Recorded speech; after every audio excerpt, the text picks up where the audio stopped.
সকলকে নমস্কার। Hannah kitchen and ক্রিয়েশনে আপনাদের সকলকে স্বাগত।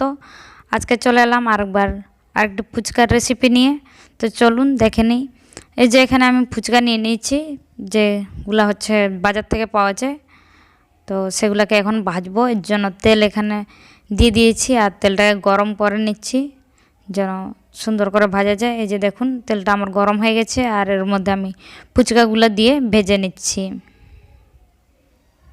এই যে এইভাবে নাড়তে হবে, তাহলে কিন্তু বেশ সুন্দর করে ফুলে যাবে। যখনই দিবেন বারবার করে এইভাবে নাড়তেই থাকতে হবে কিন্তু। এই যে দেখুন খুব সুন্দর করে ফুলে যাচ্ছে। তো উল্টে পাল্টে আমি সুন্দর করে এটাকে ভেজে নেব লাল করে। তো এইভাবেই হচ্ছে আমাদেরকে ভেজে নিতে হবে।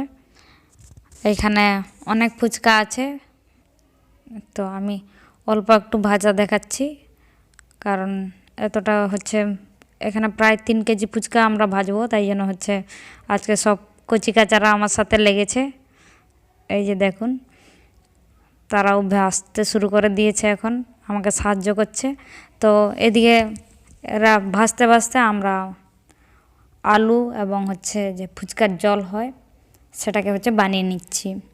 এখানে আলুটাকে মলা করে নেব, তার জন্য হচ্ছে আলু নিয়েছি আর সাথে লাগছে আমার পেঁয়াজ, কাঁচা লঙ্কা কুচিয়ে নিয়েছি আর লাগবে পরিমাণ মতো লবণ। আর এটা হচ্ছে পানিপুরি মশলা, এটা হচ্ছে জলের মধ্যে দিব। এর জন্য আমার লাগছে তেঁতুলটাকে হচ্ছে আমি জলে ডুবিয়ে রেখেছি যেন হচ্ছে মাঠটাকে সহজে যেন বের করে নিতে পারি। তো আলুটাকে ফার্স্টে হচ্ছে মলা করে নেব আর এই যে চানাচুরটা আছে এই চানাচুরটাকেও কিন্তু আলুর মধ্যে আমি দিব। আর এর সাথে হচ্ছে লাগবে জলে যেন সুন্দর গন্ধ আসে, তার জন্য আমি নিয়েছি পুদিনা পাতা।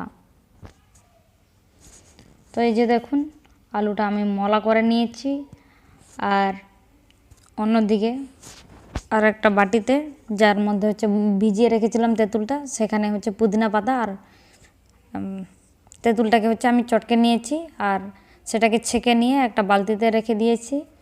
আর সেটাতে হচ্ছে পানিপুরি যে মশলাটা ছিল সেই মশলাটাকেও আমি দিয়ে দিলাম আর এটাকে ভালো মতো হচ্ছে মিশিয়ে নিচ্ছি যেন লবণ আর সমস্ত মশলা যেন ঠিকঠাক থাকে, যার ফলে হচ্ছে যেন খেতে ভালো লাগে। এর আগে আমি দই ফুচকা বা মিষ্টি ফুচকার রেসিপি দিয়েছিলাম। তো এইভাবেই হচ্ছে ফুচকাটাকে কিন্তু ভেজে নিতে হবে, তারপরে বাকি প্রসেসটা সেখানে দেওয়া আছে কিভাবে কি করতে হবে। তো দেখুন আজকে আমাদের রেডি হয়ে গেল ফুচকা। তো কেমন লাগলো অবশ্যই জানাবেন। ধন্যবাদ সকলকে আমার সাথে থাকার জন্য।